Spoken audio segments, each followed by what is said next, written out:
All right, we are live again.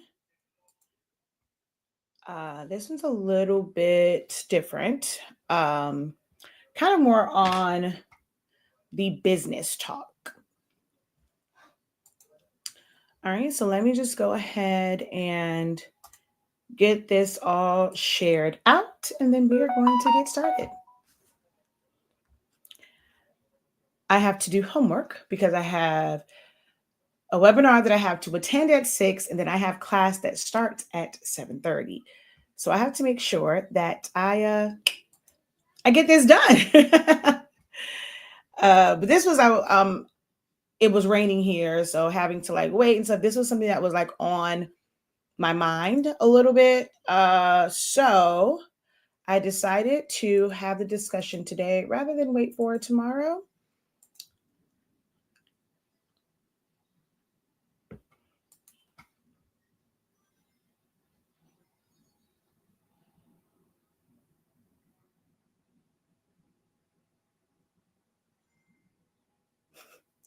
Whoever you are, Leslie, thank you for the engagement. I thank you for your comment. That is amazing because by you commenting that foolishness, as soon as my video started, it's going to help give me an algorithm boost. So I appreciate you putting your comment on there, whatever the heck that was supposed to mean, because that's going to tell YouTube that I have an audience that as soon as I go live, they are responding and they are commenting and engaging. So I want to thank you for that.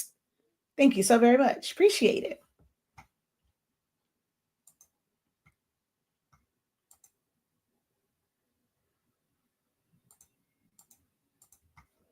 Hey, Aquisha, how are you?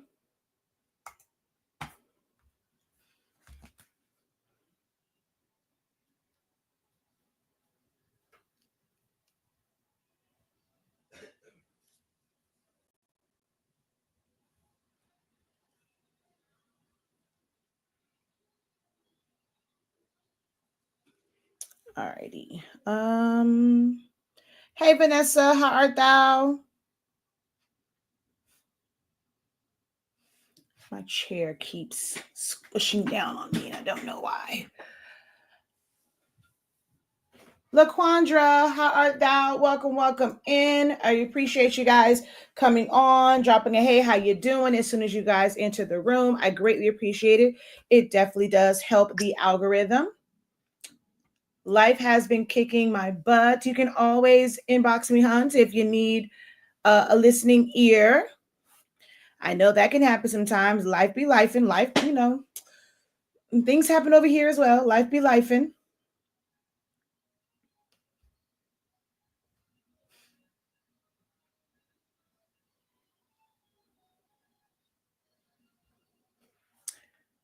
I'm good and ready for class tonight. Looking forward to it. Y'all know I love a good tracing day.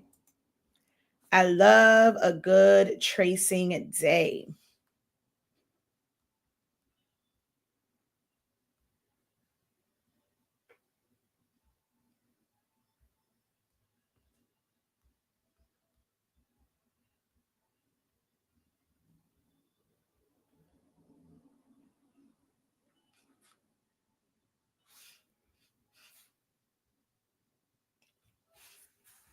All right, so all shared out, and let's get into this, okay? Because, like I said, I have to give myself no more than an hour because I need to be able to do homework, and then I have a webinar at 6 and a class at 7:30. So, got to get through this, okay? But hello, hello, hello, everyone! Incredible greetings. I am Shakia, the professor of HS Inc. 365. We are the home of the Honestly Speaking brand of products, which my mother is going to kick my butt because I keep forgetting to show the product. She wants me to put a logo behind me, but I have other plans for my wall, which means I need to leave this here, or I need to do like I did before. Before, what I used to do with this is I took one of the cover sheets and I adhered it to a piece of foam board, and I used to always have it by my desk to make sure I just hold that up. And I need to go back to doing that because my mom gets on me all the time. She's like, you never show the product. And I do. Like, I'm not actively doing a lot of like videos. Like, I've done tons of videos. There's only so much that I can do. Like videos, like I've shown how to press shirts, how to do keychains, how to do ribbon, lanyards, socks, mugs, tumblers, jewelry, dog tags, can coolers. We've done baby bibs. We've done like shirts for like little teddy bears. We've done business cards. We've done bookmarks. Like, I've pressed so many things with this acrylic. I've pressed so many things with this amazing, amazing paper. Our ink is 140 milliliters. Oh, why does it look like that in that light? Because ours really doesn't have that. That looks weird in that light because when I look at it, it's not that brown, but that light is lighting, okay? Is the shop out of sublimation ink? We do not have sets. So it should, like on there, you should see black, cyan, and yellow.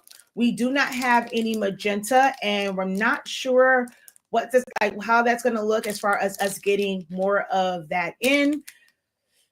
So the ink may go away completely. The paper is like this is the shining star ink. Although I do love our ink line, once the ink is gone, it's finally gone. I don't believe we're going to restock it. It's just harder to get it now. And if I'm being like, someone said like life is life, and if I'm being honest, it doesn't move that well. So for us to spend that kind of money to get it and it just sits, it's like money that we could have used and allocated towards something else. So I cannot say that ink will restock, but paper potentially will. So, all right. But honestly speaking, our paper allows you to sublimate as low as 365 degrees, as fast as, oh, that made this very, very dark. Oh, what the heck is going on? It was raining outside, so my hair is very, very puffy right now. But as fast as 30 seconds, no butcher paper required when using this, because it does not bleed through the back. So you don't have to worry about extra butcher paper if you're doing your tumblers in a tumbler press and you're worried about it transferring when it comes to your heat press. Of course, protect the bottom, but it's not going to go through and then transfer to something else. So definitely check that out. Shop.hsinc365.com. Okay. We are also the home of Silaholics Anonymous. That is, our online platform, like via social media. It started via Facebook, and we have a YouTube channel. And that is where I have been teaching you Silhouette Studio and how to use it. I found Silhouette, like the ecosystem, like that whole system, about 12 years ago is when I found Silhouettes. And I had a Cameo. I got a Cameo 1. And I've been using it, and it really, really, really, really, really helped out my custom business, because I didn't have to cut so many things by hand. I specifically got it for its print and cut feature, and the fact that they had that, and it wasn't limited in size. You weren't limited to like the sizes you can make things. And then I realized that, I didn't have to use my other programs. I can also use this to design invitations and design stickers and like all these different things. And then with the machine and getting into vinyl and it was just amazing once I got into Silhouette. I was a Cricut girly, but it was the old ones, which is the Expression. I was about to say Explorer, but it would be the Expressions, where it had cartridges and things of that nature. And Silhouette gave me freedom. And I started teaching it about 10 years ago, just showing all the little things that you can do in it, because I have a graphic design background and I've used programs like Photoshop, Illustrator, Corel Draw. I'm able to take that knowledge and show you the things that you can do in Silhouette Studio that are Photoshop-esque, Illustrator-esque, because there's a lot of great features within the program. So I've been doing that for 10 years. I promise you, if you go back to even the very first video that I did with Silhouette, Silhouette Studio, even though you are in version 4.4 or version 4.5 or version 5, the technique in that, you could still apply it to today, because those icons are exactly the same. The tools and functions work exactly the same. just because it went from when I started version 1.9, subtract works the same way in version 2 that it did, and then in version 3, say it worked the same way it did in version 2. Version 4 works the same way it did in version 3. Version 5 works the same way. Tracing technically still works the same. It's a little bit different. I still think version 3 had the best tracing. Like, there are times when I really, really want a really, really good trace. I go on over to my laptop, which still has version 3.6. I will never get rid of version 3.6. So I'll go over there, I'll trace it, I'll save it, and then I'll open that up on my computer here. Oh my God, that's, to me, version 3.6 is where Silhouette America got it right. But anywho, we have over a decade of videos. Some pre-recorded in the beginning, and then I started teaching live.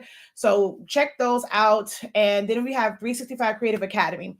Once I started going from just doing the free videos on Facebook, on YouTube and Facebook groups, things of that nature, I created a school, an academy. It used to be called Silaholics Anonymous Academy.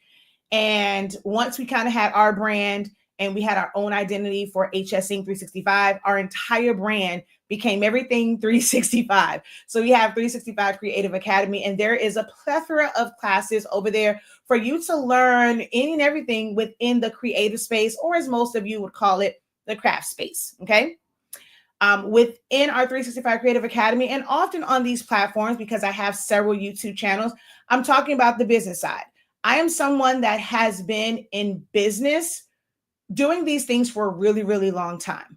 Our brand is about 5 years old. I operated my customs business under Elite Prints and Creations. Before that was Elite Events and Creations. I ran that for several years. My son is 14. I've not clocked in on anyone's job since MJ was 6 months old. So now, like, we're May, June, July, August, September, October, November. So I guess like November, it'll be officially 14 years that I've not clocked in on anyone's job. But my business wasn't our primary source of income until the pandemic. And I was very grateful for all the years of experience that I had, just learning how to properly price, how to market, how to do all of those things, to where once the pandemic hit, we were able to take everything that I knew, all of my expertise, all of my knowledge in marketing, branding, being able to effectively teach. So our academy really, like went full steam ahead after that, like during the pandemic, being able to launch our product line because I understood good quality sublimation paper. It was amazing. Now, I will say there has been some ups and downs, and that's going to be the case for anybody in entrepreneurship. Entrepreneurship is a risk. Leaving your 9 to 5, whether you are forced to leave or you voluntarily leave because you're like, I want to take on full on entrepreneurship, is not guaranteed money. We have experienced several days where we did not hear a cha-ching on our Shopify account. We did not get a notification that there was someone enrolling in a class on 365 Creative Academy. It's a risk, but your bills still have to be paid, right? I will say, I think that having it be my bread and butter made me hustle a little bit more, because there was no safety net of my husband's job back then. So I could, not go as hard. I probably wasn't marketing as hard as I could, because I'm like, this was extra money. It wasn't the money that we needed to survive. But when the pandemic happened, it's like, okay, you got to go all in. You got to figure things out. And that's when I was really, really heavy and doing the live videos and always showing up. Things have changed now. Those methods are not, I'll be honest, they're not as effective. I always feel like I was before my time, because a lot of things that I did years ago, there are those who are brand spanking new to being content creators, being YouTubers and making, TikTok videos. I wasn't doing the short form content, but as far as just teaching and doing instructions and having groups, I've had a group for a long time. I remember the first time that I started charging for a group, And I was called everything but a child of God in these social media streets, that I was just wrong for doing that. How dare I charge people to be in a group when Facebook allows me to be on this platform for free? It goes against the terms of service and all. People ripped me a new one and actually charging people to teach them. But I had it in this community. I was using, I had groups, I had memberships and things for that. And then a few years later, I was like one of the first people to be a part of Facebook's, they call it supporters. And you were able to set, like, it was a part of monetization. And you were able to set it up where you have supporters and you charge them a monthly fee to get exclusive content, like exclusive access to your content. You give them, like, you can create a group and you can give them exclusive access to that. But Facebook or Meta would take about 30% or 20% of whatever it was that you charged. So they caught, like, we helped them realize how they could make money, because I remember at the time it was like myself, I think it was a lady that was teaching, like, she was like a florist or something, that was doing it. And then there's another lady as well. I think she was doing bows, and people were in an uproar. And then a little bit after that, Facebook started doing it. When you go on any social media platform right now, they offer you an opportunity to offer, like, your real loyal supporters exclusive access to you. TikTok has it and they'll have subscribers. Instagram has it. Like, all of these platforms that you go on and you operate on for free, they all have an option where if you have super fans, if you have people that really, really rock with you, you can go and charge, whatever the cost is. Even YouTube has memberships on there as well, so where you can give exclusive content and things like that. I tried it out for a while, but because I don't do a lot of pre-recorded videos, it didn't really work out well for me, because when it came to the lives, it didn't instantly notify those who were members that I was live. So it's like kind of feeling gypped because you're having to watch it in playback format versus being able to watch it live. So I didn't do too much with the memberships, but everybody is offering that. So I say all of that to say, what resources are you using for your business? A good portion of my audience right now are those who want to monetize the skills that they are learning from myself or for others, the skills that you are learning from YouTube University, the skills that you are learning from the College of TikTok, the skills that you are learning from Instagram Academy, like through the reels and things of that nature. The skills that you're learning, so many people are trying to monetize it, but I'm finding that they're focusing so much on the monetization or the actions, or, like, let's say creating a shirt, making a tumbler, designing the tumbler, making the tumbler, even just with digital products. If you're making files, if you have a class, so many people are focusing on that activity, and there's not a lot of promoting. They're afraid to sell. They are afraid to get online and say, hey, this is my business. There is a price to it. It's not for free. And, if, you find you resonate with this, and this is something that you find that you feel will be beneficial to you, hey, check us out, enroll or subscribe or purchase, like even for a shirt. I come across creatives every single day that invest so much time and energy into the next trend, what printer to get. You're worried about all the printers, but you're getting all this stuff. And how are you advertising? Are you just relying on social media? Are you relying on word of mouth? And now you are upset because your friends and family, oh, they're not telling people that you are the dopest in the city and they need to come rock with you. Are you mad at them? Are you you having conversations with your friends saying, oh, whatever, this I'm talking about, my friends and family don't support me? Are you the person that always gives a nice big old heart to the post that says your friends and family are not going to be your customers? They are not your target audience? Because I don't. Leave me out of that. Take me out that group chat. I don't want to be a part of that, because I don't know about you guys, but the way that I position my business, my friends and family, they support, they patronize, not even just support, they patronize my business and at full price. I am in control on whether or not I want to give them a discount. And even when I try to, for a lot of them, They go and they'll just say, okay, hey, it's a tip. I've had people where because they've rocked with me so much, let me do this for you. No, they will go and they will, no, literally. She went and I've had people, they will drive by my house and just flick the money in my yard and pull off. There have been people that came and put money in my mailbox and pull off. Those, because they have my Cash App, they just, if I don't even give them a price, they're going to send it to my Cash App. So I don't know where this narrative come from that your friends and family are not your customers. They're not going to, that's just not who you market to, because they can be very valuable in getting the word out. Do you know everybody that works at their job? The gym that they go to that you don't go to, you said you wanted to work out, but you ain't been working out yet. Yet your sister, your cousin, your brother, your uncle, whoever, they go to the gym all the time. Do you have access to those people?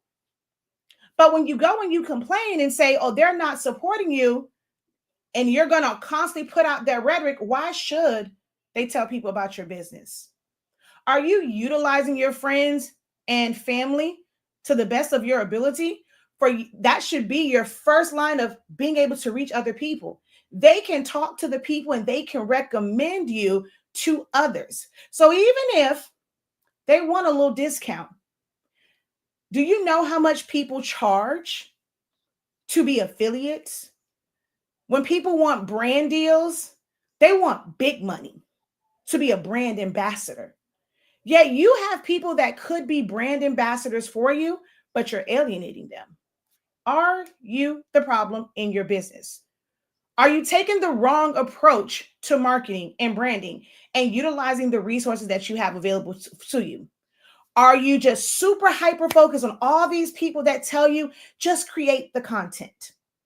Just create the reel, just create this. Now you could potentially make money via the monetization options that these different platforms have. And you're getting the views on these reels, and you're going to get engagement. People saying, I like this. If you are a crafter or creator, you're going to get way more people asking you what printer you use, what paper you're using, what glue gun you're using, what design program, where is that file? They want stuff for free.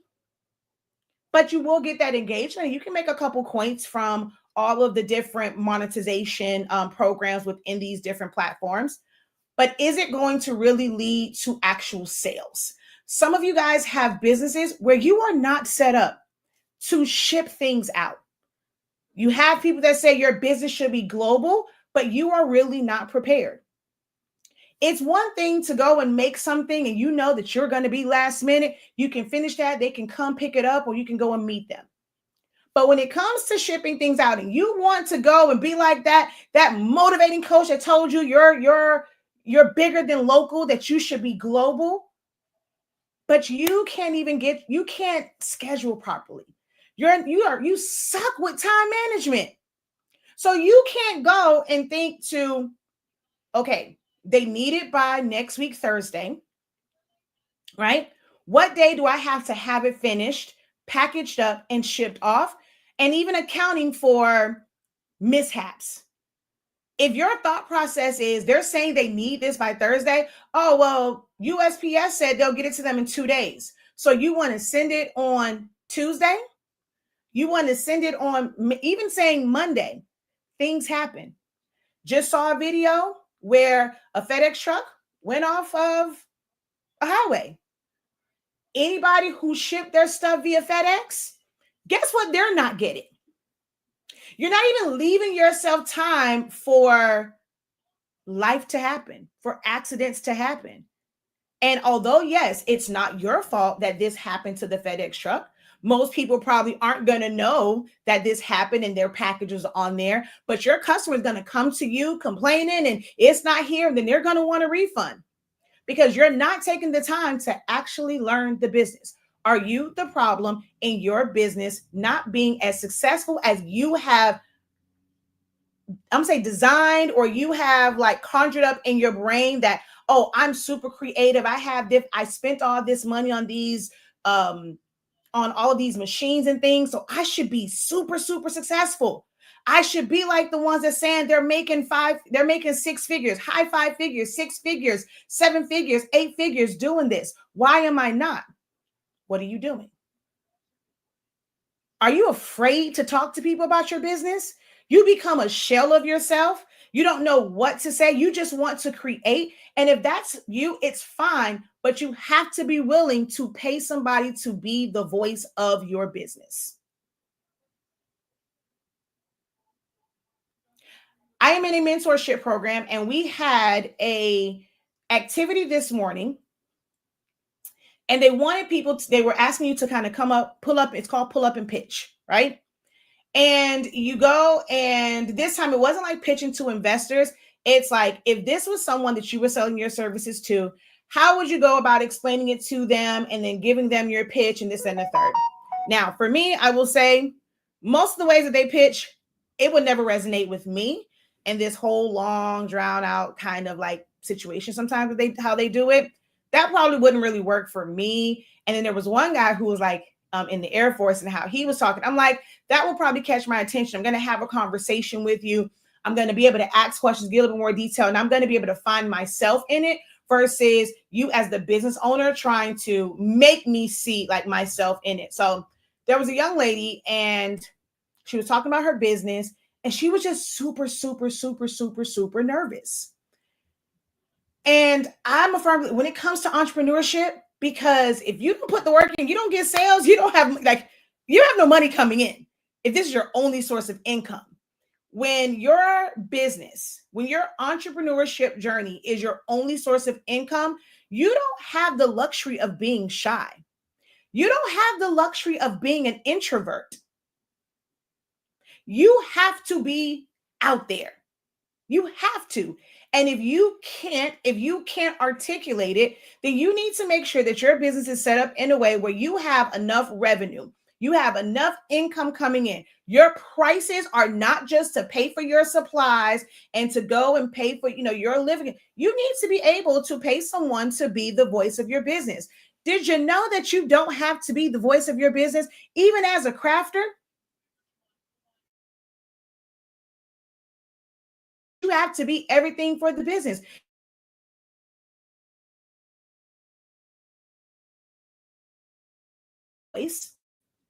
But it's okay to let somebody else be your mouthpiece if you're not going to be able to articulate, if you're not going to be bold enough and not feel embarrassed. I had to teach my son this in the business that he's starting. So we pulled up, and I'm like, here's your cards. You got to be willing to go out there. It's not that you're looking for a sale right now, but you have these flyers in your hand. You can go and pass it out. Let them know that you exist. How can they buy from you if they don't know that you exist? How often are you letting people know that you exist? Are you the type of person that feels like, oh, I don't want to keep posting this. I don't want to keep sounding salesy. What the heck do you think business is? You are selling. If they feel like you are too salesy, that means they're just not ready to buy from you, or they're not your customer. And it is okay. You do not have to force it to make every single person your customer. I promise you, you don't. So I told you got to get out there. You're going to hand out these flyers. Now, with some people, they will throw it down. Is it gut wrenching to see you handed somebody something and they don't even wait until you walk away? In your face, they're going to throw it to the ground. Like, you could have just said, you could have just said no, because my stuff ain't got to be on the ground. But it's like a lesson that I had. I love like this journey that my son is on, and he's able to see all of these things, and we're able to have these discussions.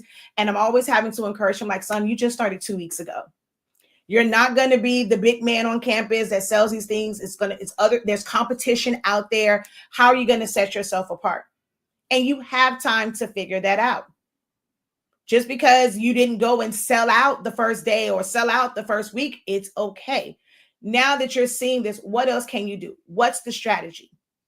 How often are you trying to figure out strategies in your business? Every strategy isn't going to work. It's going to be discouraging when you try out new strategies and they don't work. Oh yeah, it's definitely going to be discouraging. But if you are passionate about this and this is something that you want to do, you're going to keep trying these different strategies, and not just trying it once and giving up. You got to really give it to make sure that like it work. If it's not going to work, you can't just do it one time. You can't just post one time. You can't go live just one time. You need to go live multiple times talking about the same thing. Don't change up the speech or what you're talking about. Say the same thing over and over and over and over and over again. I have a class tonight on design. We have a design challenge. Day 1, we taught how to do layered letters. Day 2, we went over how to make your own patterns. And for day 3, we are going over tracing.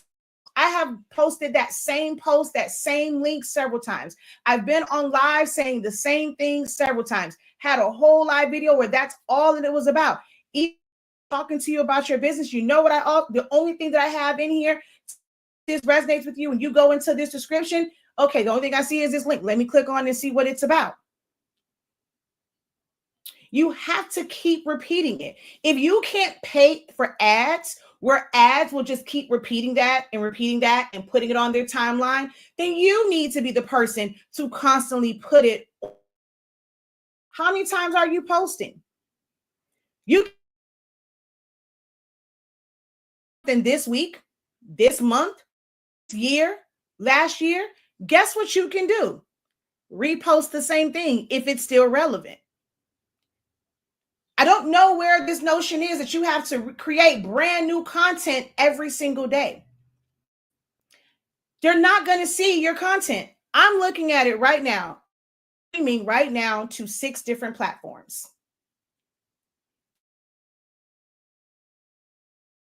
I've said some good stuff. Oh, let me end this live right now, because there is no way that I should not see any type of reactions, comment with anything that I'm saying. I'm gonna finish my spiel because hey, I planned it out, but man. But I'll say I'm streaming to technically 6 platforms right now, 3 YouTubes and 3 Facebooks, right? One of my YouTube channels is at 38,300. The number of viewers from that particular YouTube channel is 2. I used to be ashamed about the numbers and I didn't want to say numbers because there are others that, it's like they have hundreds and hundreds of people watching and they try and make you feel bad if you don't, but I'm going to go and I'm going to teach if it's 1. I've had classes that I have set up and I'm losing money because my 2 hours of time is worth more than the $30 they pay for the class. But 2 people pay for it. Guess what? I'm there. I'm going to show up for the 2 the same way I would show up if it was 200. But I have 38,300 people on my Sillaholics Anonymous YouTube. Right now, I have I went up. I got an extra viewer. I got 3 people watching. Out of 38,000, 300, I have 3 people watching. Honestly speaking, there is 27,100 people that are subscribed to my Honestly Speaking channel. Oh, somebody dropped off. Now I only have 2 people on Sillaholics Anonymous. 3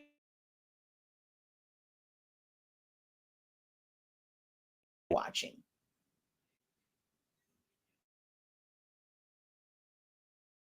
What is it? Between followers and friends, it's up there. I'll say one of my groups, and I share this in the group, it has 15,000 people. From Facebook, I have a total of 5 people watching from Facebook. 1 person watching on my Shaquille Lavelle platform, and 4 people on my 365 Creative Academy platform. And that one has, I'll tell you, that one has 19,000 followers. 19,000. And there's 3 people watching. I'm not afraid to say these numbers because I want you to know. Now, it does affect it sometimes, bottom line, but I'm always making posts and I have people signing up for things. Like I said, there are some days where it's really, really slow. It's downright depressing. But I want you to know that your follower count doesn't mean that much if they aren't seeing your content. If they're not engaging with you, they're not going to get the notifications. You can't force it. So unless you're going to go and tag all their names so they can come to your post, you have some people, because they hate the highlight, they hate the at everyone, they turn that off. So they're not getting any of those type notifications, any mass notifications. You almost have to go after them like directly. You can have all of these numbers, but it doesn't equate to people seeing you. So what are you going to do within your control? I cannot control the algorithm for Facebook. I cannot control the algorithm for YouTube. I cannot control the algorithm for TikTok. I can control putting out more and more and more content. Now, I have seen a bump in my, like, because I've been putting out a lot, when I go to my dashboard, even though this live is dismal, on the playbacks, I'm seeing a lot more views. On the posts that I'm making, I'm seeing that, to where at one point, although I had been monetized, and at one point I was making couple hundred, even got to a couple $1,000 within the monetization for Meta only. That went down. For months, I would get checks from Meta that were $12, $16. I think I got one that was like $8, literally pennies. I did kind of change my strategy up a little bit and how I post.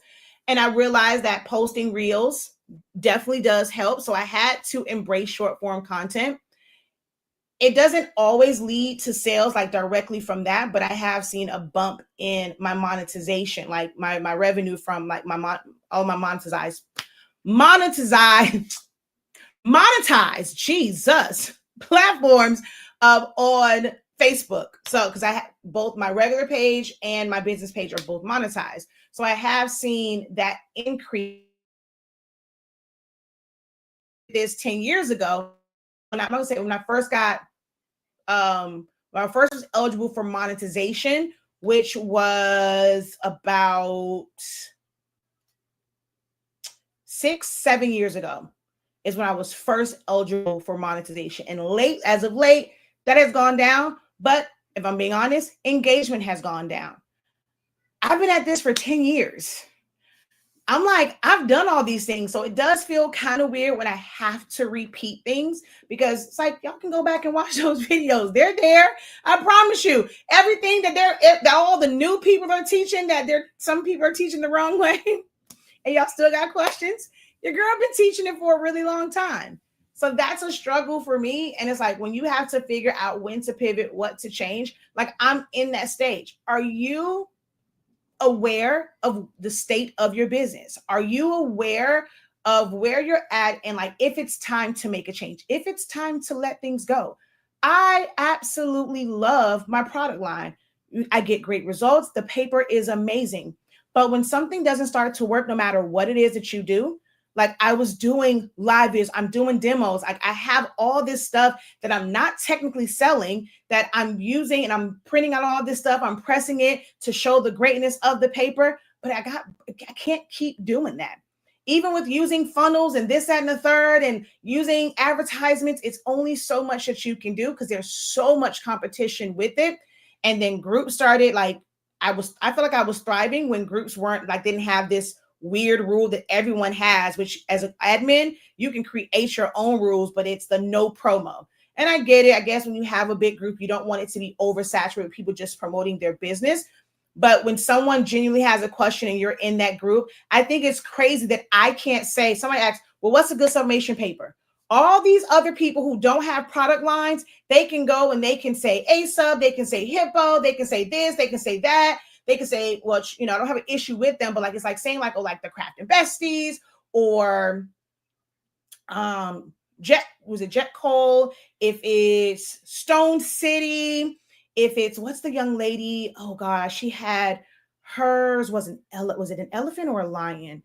Her packaging was gold. It was so pretty. Like hers, you had the girl, like her name was like Tiffany. You have, I think it's one is like Paradise. Like there's all this like competition when it comes to it. And if you are just a user of it, you get to say that, right? But because I have a brand, I'm not allowed to say, oh, one of the best brands out there, or, you should try out Honestly Speaking. Oh, that's your brand. They're quick to block you. So that has been something that has affected sales. And although I love it, it's like, you got to know when to let it go. If you don't accept the fact that you have to let things go, you become a major problem for your business.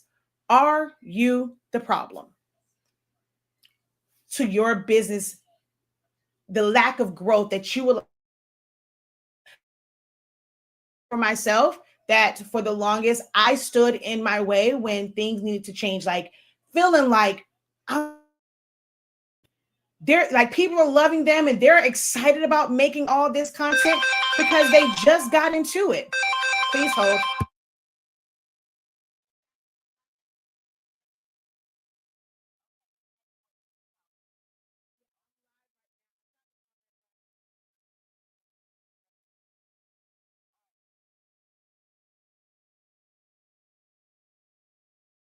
Sorry, that was my dad. And if you guys don't know, my dad's leg was amputated last November, like the day before his birthday, the day before his birthday, I think, or 2 days before his birthday. So I had to answer my dad. Um, what was I saying? But you can be the bottleneck in your business, like your train of thought. So I'm like, they're excited about making content. For me, it was like, I gotta do this again. How many times do I have to show how to wrap a tumbler? Like, how many times do I have to show how to make like how to press a shirt? Like it's you press it. Especially if you're using art paper, it's not all this extra. You ain't got to do. Some people teach, and it's like, oh, for a summation shirt, you got to have heat tape. You got to do this. You got to tape it down. You got to do this. You got to put paper on the inside of your shirt so it don't bleed through. You got to not with art paper. Set it to 365 degrees, put your design on there. Go ahead, just don't hesitate as you put it down. As long as it's not super small, you won't need any tape. You don't have to put paper on the inside. You don't have to put it on the outside. You use light pressure. You go ahead and close that thing. 30 seconds later, you have magic. And I don't know if people thought like, okay, well, she got to be wacko because everybody else is saying, I got to put all this tape in the corner. I got to put a barrier inside. You got to put a sheet on top. This girl got to be crazy. Her method must not work. She got filters on her stuff because there's no way that you just sat there and just closed that heat press, pressed it, and it was amazing. Oh, it's because she has a Hotronix. And then I did it with an easy press. Still got amazing results. Oh, it has to be this. People rather make excuses than just believe the hype. Like it is what it is. We got sample packs. Well, we had. You can buy it. You can try it. Or you can just buy an 8.5 by 14-inch set and try it out. But people don't like it was just so weird when it came to that. So I got to a point where I'm like burnt out. Completely and utterly burnt out with content. And that can be bad for business. I want that to be a cautionary, sign or tale to you guys. If you're just starting out, create a plan, create a strategy to where you don't get burned out. You don't want it to be where creating content, it becomes another job on top of you making the things that you're making, that you're already doing. And then you have to, because you don't, you're starting out, you're everything. You're the janitor, you are the marketing, you are the web developer, you are the designer, you are the creator, you are packing and shipping, your fulfillment, you're shipping it out, your customer service. You have to deal with, you are the accountant, you are the bookkeeper. So doing all that and now also trying to figure out content. Oh, well, batch created. I find like that to me is a lot of things for those who just want to be content creators. I watched someone today and they were like, they were breaking down how they were going to create content for their vacation to Disney World. And so it was like outfit of the day. This is what I ate at Epcot. This is, ride, like doing shorts for specific rides. This was the wait time. Oh my God, this was amazing. Or this ride sucked, whatever. But that's just content creation. That is someone where their job is to create the content. They're going on vacation, doing these things to create the content to be more appealing to sponsors. And she was like, with her outfit of the day, she would make sure that she had on something, that at least one item that she got from the TikTok shop. That way she can go and have the cart. So she's making money off of the content, but through people, like through affiliates, basically. If that's not your business, yours is to actually physically make something. Content creation can be a stressor because now you're trying to figure out how to do more content, because everybody keeps pushing this down your throat that you have to do more content. And then we know, as well, some of us as crafters or creatives, when you go and you do this content, people don't respect the fact that this is on your business page. And never did you say you were in it to teach. Never did you say that on your content. You're trying to show the things that you made. Hey, you want one, better come get one of these. Here's the price. Here's where you're going to order from. Inbox me, go to the website, whatever your process is. That is what you want from people. But you got more crafters in there asking you, well, what machine you use, what paper you use, what ink you use, what dish you use.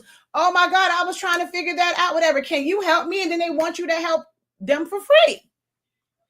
So in our industry, it becomes a little bit harder with the content creation because you will get more creators than you do people who are looking to buy. People use social media for entertainment. Not everybody, the majority of the people don't come here looking for things to buy. Unless you're on something like a TikTok shop because you're buying it through that social media platform. Facebook doesn't have something where, okay, you click something and you're buying something from the Facebook shop. Instagram doesn't have it where you're buying something from the Instagram shop, where they're allowing people to sell on their platforms and somebody can just click a button and add it to their cart. That is something unique to TikTok, which is why a lot of creators are going to that, because they can just make money off of like commissions from recommending products. And they can do that in their sleep, but because they're already content creators. Like she said, I'm going to get on here. I'm going to talk about my baby daddy. And I went and got me these shades because, they was hating on me and I had to go get me some hater blockers. Hater blockers, 5,000 over in the TikTok shop. Click the green, hit the orange shopping cart below to get you some hater blockers to block all the haters out of your life. So they're making content and then they're just going to direct you to, whatever, that thing is. And it's like, okay, you click on it, they're ready to buy. Could you do that with other things like on Amazon and stuff like that? Sure. But Amazon people go to Amazon so much. So you can end up recommending something to somebody and you just give them the name. And when they just go to Amazon from their regular account and they don't go through yours, or somebody else had, they recommended this and they go through their link, now you lose out on that commission. Even for the thing that you recommended, even though they checked it out, but they went and looked at it and browsed it, but they didn't buy it. They didn't buy it until they added that, let's say it was a lamp that somebody else recommended. They put the lamp in there, and then they also put the thing that you recommended in there. But guess who's going to get that commission? The person who recommended the lamp, because that was the last link that they clicked on, and their cookies will overwrite your cookies. These are all things that people need to know. If you're like, I want to make money off affiliate marketing, know that you're going to do a whole lot of work, but you may not see the results. You may have a bunch of clicks, but then it's like, well, dang, where's my money? Because of how cookies work. But you have to be willing to take the good with the bad. You have to be willing to show up for your business. You have to be willing to talk about the embarrassing moments. Like, hey, on Facebook, I got 4 people watching. 2 people on Shaquille Lavelle, 2 people for 365 Creative Academy. Even though I have 19,000 people.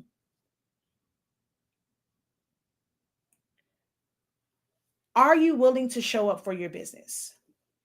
If you're being very, very honest with yourself, do you have the right to be upset about the way that your business is going?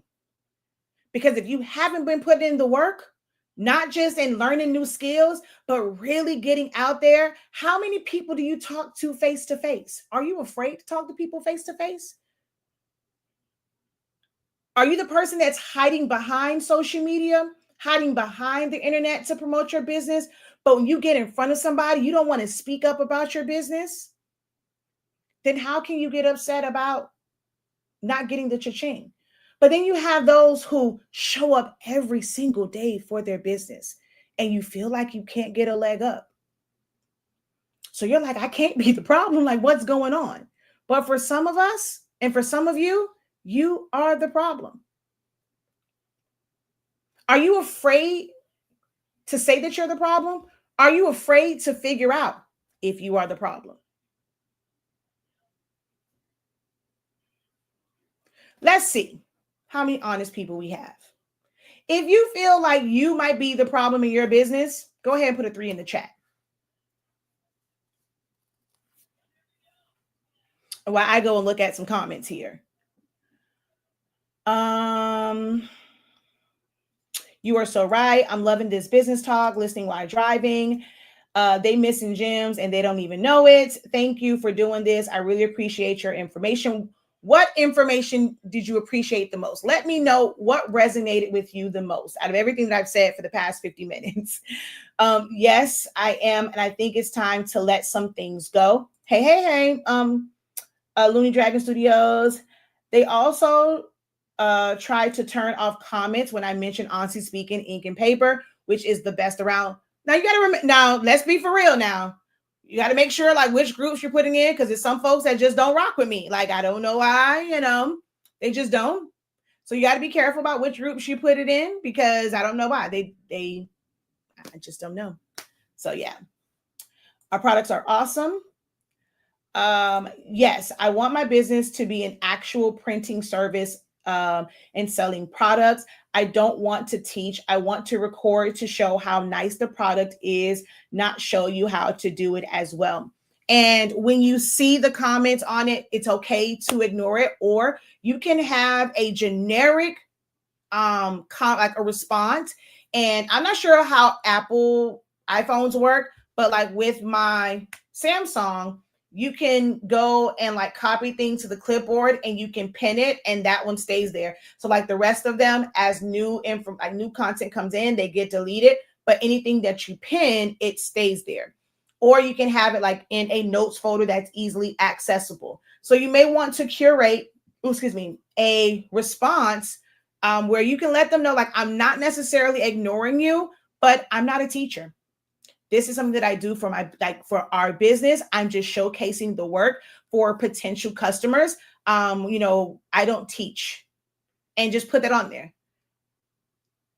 Someone in their feelings will feel like, well, shoot, I'm not going to respond to them. Like, oh, well, like I'm going to ignore them. But guess what you're doing? You are adding yet another comment to your post. You are keeping the conversation, you are keeping the engagement going. So it's not a matter of addressing haters and things like that. Some people say, oh, don't go back. Don't go back and forth with them in the comments. I'll go back and forth to an extent, especially if it's on one of my posts, because baby, the engagement pays me. And even if you are someone where you're not at the monetization part yet, it's because you have no engagement. The more that you're posting, the more that you are engaging. You go and you put a couple comments to get it going, talk back and forth with people, even if it's just a couple lines like answer.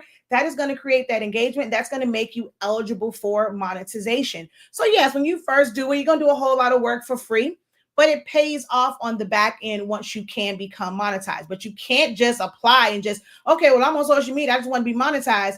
It's a certain, for certain things, you're invited to it just off of your analytics and your numbers. And some things you have to reach a certain threshold in order to be eligible for the monetization. But it's okay to, like, if you post something and, a crafter or creator comments about, something that you use, it's okay to not respond. One of the things that I am changing this year, when it comes to certain like supplies I use, y'all know now, I'm not telling you names, because if I tell you the name and I don't have a link, or, you're not ready to buy, I'm going to tell you the name, you're going to go buy it, and I get nothing from that. These companies don't pay for you to advertise. Yes, you have affiliate links, but you only get paid out if somebody actually used the affiliate link. But if I go and I just give you the information, you're just going to go and Google it, just type it in. And now what do I get? I don't even get a thank you from you for helping you find the best paper ever. Although people will be able to tell what this printer is. Wait, can you see it behind me? I put a sticker over the name of it. That was my business. If I have something like a bottle of water, I'm making water bottle labels for everybody else for parties. Why not use it to advertise my business? You will never see a bottle of water on my platform, on my channel again, that's advertising for whatever the company is. Most times my lips are dry. And you can probably tell from the color text, which I probably need it right now. But I said I'm even going to create a sticker where I'm going to cover that up and I'm going to put my logo. How often are you showcasing your brand? When you go out to stores, when you go out to functions for your kids' school, if it's for an outing, are you promoting your brand? And I don't mean just wearing the shirt that you made, because the average person is not going to ask you, "Ooh, where you got that from?" They're not. They might look at it, like acknowledge that it looks good. And if you see someone staring at your shirt, are you going to be bold enough to maybe say something to them? "Oh, I saw you look at my shirt. You like this? Oh, our company makes it." If you're the type of person who's going to look at them like, "Why the heck they staring at me?" And they looking at your product. Oh, that has happened before. And I had a friend, I had to check her on that. And it's like, "Oh, why is she staring?" Negro, you are aware that she probably likes the outfit and it's something that you made. And you got an attitude thinking she like why she staring at you? Your shirt, your skirt, and your socks, girl. Oh yeah. Talk about, you gotta let go of like let your guard down. Be willing to talk to people and draw them in. If you happen to see them take like a quick glance, it's okay to go and just mention it and say, okay, ask when they were admiring your shirt. They can just say yes or no. If they say yes, then you can go and give them information about it. But y'all are too prideful to do that. You are too prideful to get online and say, "Hey, I have this for sale. This is what the amount is." Are you the problem in your business?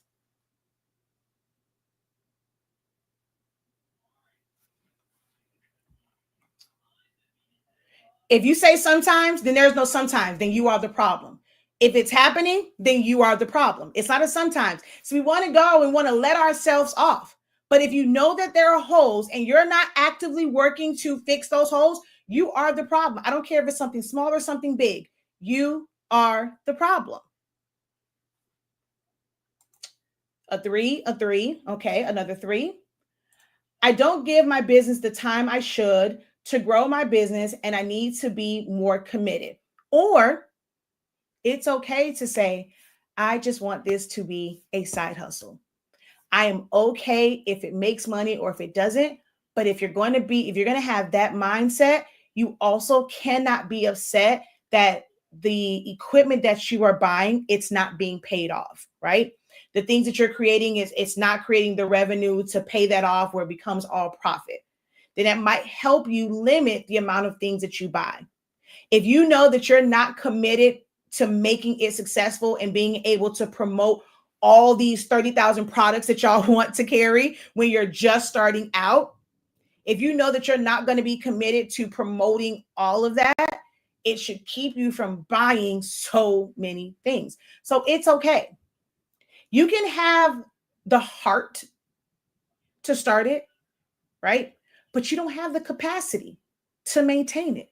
And that is okay. I struggle with my capacity to be an entrepreneur all the time. If it wasn't for the fact of like, I like being able to drop my kids off to school, I like being able to pick them up. I love those conversations. I love being able to not worry about like missing homework time with my kids. I probably would put more effort into going into someone's workforce and making this the way that it was back in the day, where it was a side hustle. It was extra money. It is how everything that I did in business was for a savings account, or if it was for vacations. Sometimes I'm like, should I go back to that? And it's going to limit the things that I do online. But I'm like, I question it like I don't say every single day, but I question it a lot. Do I have the capacity, the mental capacity to do this? Do I want to deal with the ups and downs and the uncertainties? Like, even if I were to take a year to where I step away from this and just go work for somebody else, it is okay to have the skill, but not have the commitment and the capacity. If no one has told you that it's okay, it is okay. No matter how many years you've been at it, it is okay to pause it if needed. Definitely the problem, but I can't figure out where to start working on the problem. And this is gonna, and it is a sales pitch, right? And actually, look, I'll even come to the next one first. So she's like, I actually feel a relief after talking to you, knowing I don't have to show the process of my work because I was attracting the wrong crowd. My goal is to sell finished product, not teach. This is someone that was in our creative business program. We had real discussions and we talked about strategies and things of that nature. There's going to be things that you can't figure out on your own. It doesn't matter how many YouTube videos you watch, they're not understanding what's going on with you, where your issues are. What have you tried? What have you tried that worked, that didn't work? They're able to, like someone like me is able to give you additional ideas. Okay, try this. It's not to say that the idea, just because you pay someone, the idea that they give you may not work, right? They're just going to give you suggestions, and everything that you try is not going to be the thing that just catapults your business. But you won't know that until you try it. I've tried so many things that have flopped and they have not worked out. But if you know that you can't think outside the box, this is where you now make space to be under mentorship, like be under someone who can keep it real with you, who can analyze it, who's going to ask questions to find out what you have the capacity for and be able to suggest things to you. But so many people, I'm finding, like when someone talks about teaching, in your mind, it's, oh, I can figure it out on my own. I'm smart, I can figure it out on my own, or I'm going to go to YouTube, I'm going to watch all these things. But it's different when you are actually in a program speaking to someone. And that's what our creative business program is. When you are ready to get that help, you can either inbox us, you can email me, you can send us a message on the website. So you can send it to info@hsync365.com or info@365creativeacademy.com to get more information about that. When you're like, look, I'm ready to get the help that I need. I'm ready to get the guidance. I'm ready to get some things that I can actually take action on and implement.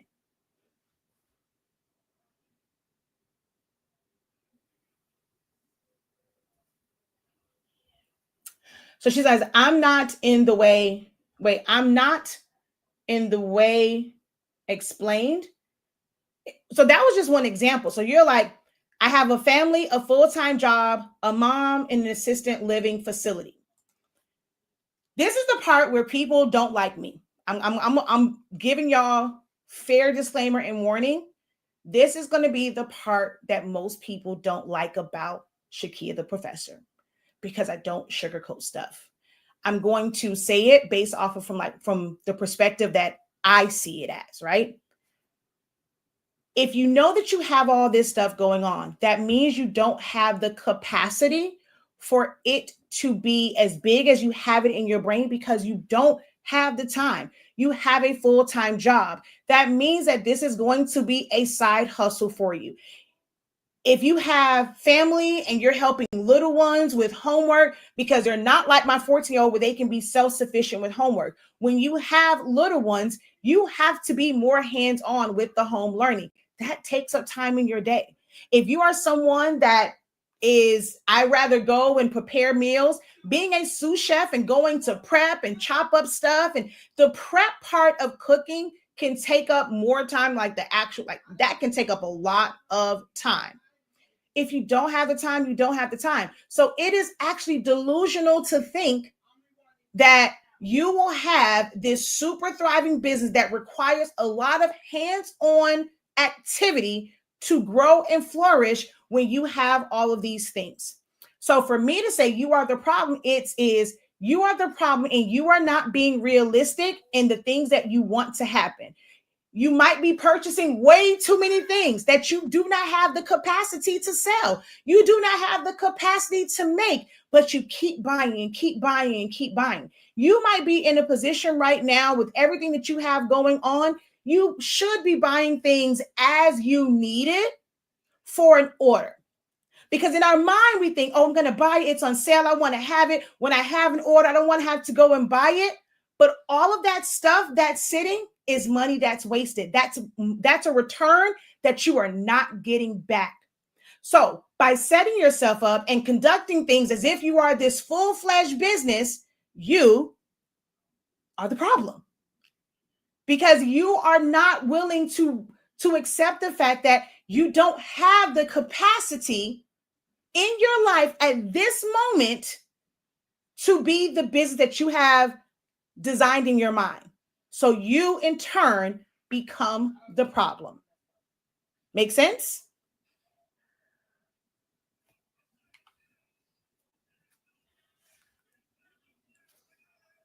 It is okay to start to work on your business and set yourself up for when you don't have that full-time job. There are so many people within my communities, in my class, they're like, I'm trying to make sure I learn as much as possible so that when I retire, retirement check, you're not getting your full income. I can supplement that and meet that financial need with the things that I'm going to make. So I'll get my retirement, I'll get my Social Security, but then I'm going to be able to do this to be able to still live the life that I'm accustomed to. I have a lot of students that are that way. And so right now, they're not focused on it being this full-fledged business. What they are focusing on right now is efficiency. Because it's not their bread and butter, it gives them the freedom, and it can give you the freedom to figure out proper pricing, figure out proper techniques. What's going to be the best way to do this? Do I have to outsource this? Am I better at designing so I can design, but I'll outsource? I'll make a little bit money off of this. So I'm going to make my money off of volume versus having a higher price tag. This time will allow you to figure out the proper structure or the way that your business should run. But trying to focus on it being this larger business where you're creating all of these things, it's the quickest way to burn out. But I am now at an hour and I have now cut into my time because I got to get this homework done before my webinar starts at 6 o'clock. We do have a live class tonight. It's a part of our design challenge. And it is, what is the price right now? Like, I don't even remember. I'm not even gonna lie. I don't even remember what the price is right now. I'm going to click on this link and go to it because you guys missed the pre-sale. You missed the early bird special. So right now, the cost is $45.63. Or if you're going to do buy now, pay later, it's $53.65. And you'll get access to all of the playbacks. You're getting hands-on help. And tonight is tracing. So if you are someone, even if you don't have a Silhouette machine, if you have never, ever, ever, ever, ever, ever, ever even used Silhouette Studio, you can still join tonight. And start to see like tracing and how that can, like, learning that skill is beneficial to you. It is something that comes up quite often in this creative space. Okay. So the link for our design challenge is in the description of this video. I look forward to seeing you guys at 7:30 Eastern Standard Time. Until next time, have a great one. Continue to unlock your creativity. Be incredible. Make sure that you give this video a like, a follow, or subscribe, depending on which platform you're watching on. All right, y'all. Peace.